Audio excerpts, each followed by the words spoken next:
जब अपनों के खिलाफ खड़े होने की नौबत आ जाए, जब कर्तव्य और रिश्तों के बीच मन टूटने लगे, तब इंसान क्या करे।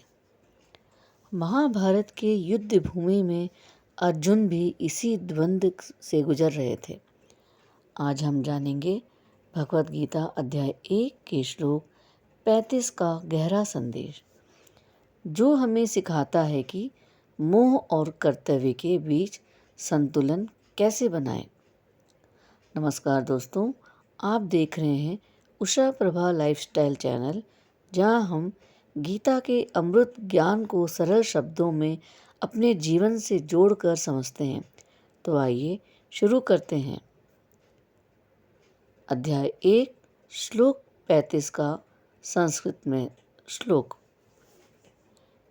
एतान हन्तुमिच्छामि धन्तो अपि मधुसूदना अपि त्रैलोक्यराज्यस्य हेतो किं नु मही कृते। हे मधुसूदन, मैं इन सब को मारना नहीं चाहता, भले ही ये मुझे मार दे। तीनों लोकों के राज्य के लिए भी मैं इन्हें नहीं मारना चाहता, तो फिर केवल पृथ्वी के राज्य के लिए किस मार सकता हूँ। इस श्लोक में अर्जुन का हृदय करुणा और मोह से भर गया है। वह कह रहे हैं, मुझे राज्य नहीं चाहिए, जीत नहीं चाहिए, सुख नहीं चाहिए, अगर उसकी कीमत मेरे अपने लोगों को जीवन है। यहाँ अर्जुन का मन रिश्तों में उलझा हुआ है। वह धर्म युद्ध के स्थान पर रिश्तों को देख रहे हैं। उनकी सोच है राज्य से बड़ा परिवार है, लेकिन वह यह भूल रहे हैं कि यह युद्ध व्यक्तिगत नहीं, धर्म और अधर्म के बीच का युद्ध है। दोस्तों, हमारे जीवन से भी जुड़े कई उदाहरण हैं। जैसे हमारे परिवार बनाम सत्य इस प्रकार होता है। कई बार परिवार का कोई सदस्य गलत काम कर रहा होता है। हम जानते हैं कि वह गलत है, पर हम चुप रहते हैं क्योंकि वह अपना है। क्या यह सही है? अगर हम गलत को समर्थन देते हैं तो हम भी अधर्म के भागीदार बन जाते हैं। और भी उदाहरण है दोस्तों, जैसे मान लीजिए आपका कोई करीबी मित्र ऑफिस में गलत तरीके से लाभ उठा रहा है। आपको सच्चाई पता है, लेकिन आप चुप रहते हैं। यह अर्जुन जैसी स्थिति है, जहाँ मोह हमें कर्तव्य से रोकता है। हमारे और भी कई जीवन से जुड़े उदाहरण हैं दोस्तों। कभी कभी माता पिता अपने बच्चों को हर गलती के नज़रअंदाज कर देते हैं। अत्यधिक मोह बच्चे को बिगाड़ देता है। सच्चा प्रेम वही है जो सही मार्ग दिखाए, भले ही वह कठोर क्यों ना लगे। ये कई साल पुराने हमारे उदाहरण जो हैं, हमारे उस सब रामायण के समय से भी हम उदाहरण ले सकते हैं। जैसे भगवान श्री राम के उदाहरण हम लेते हैं। जब श्री राम को वनवास मिला, वे जानते थे कि यह अन्याय है, फिर भी उन्होंने पिता की आज्ञा और धर्म को रिश्तों से ऊपर रखा। उन्होंने राज्य नहीं चुना, धर्म चुना। अगर हम केवल राम भावनाओं से बह जाते तो वे अयोध्या छोड़कर वन नहीं जाते। भरत का भी त्याग इसमें बहुत महत्वपूर्ण है दोस्तों। भरत को राज्य मिल सकता था, लेकिन उन्होंने कहा, यह राज्य मेरा नहीं है।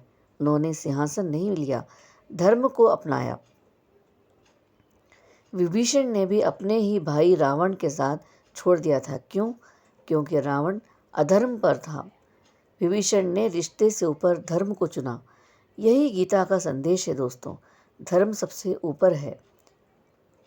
इस श्लोक से हमें क्या सीख मिलती है, ये भी हम सुनते हैं। केवल भावनाओं के आधार पर निर्णय नहीं लेना चाहिए। सच्चा प्रेम वही है जो धर्म के साथ हो। मोह हमें कमज़ोर बनाता है। जब निर्णय कठिन हो तो धर्म को आधार बनाओ। और भी हम इसको गहराई से समझ सकते हैं दोस्तों। अर्जुन का यह मोह स्वाभाविक है।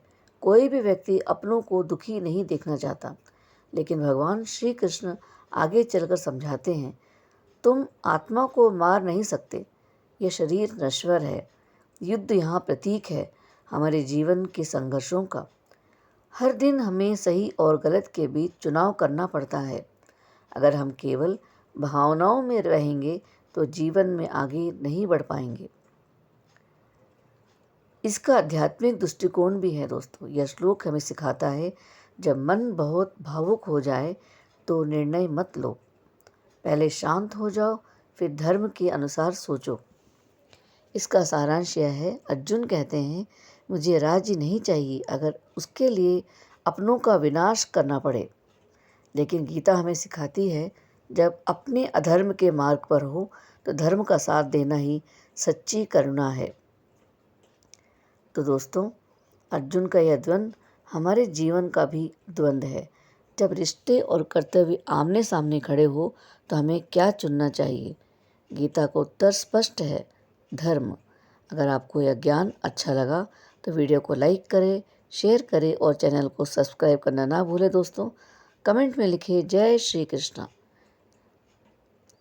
फिर मिलेंगे गीता अगले श्लोक के साथ। तब तक के लिए राधे राधे।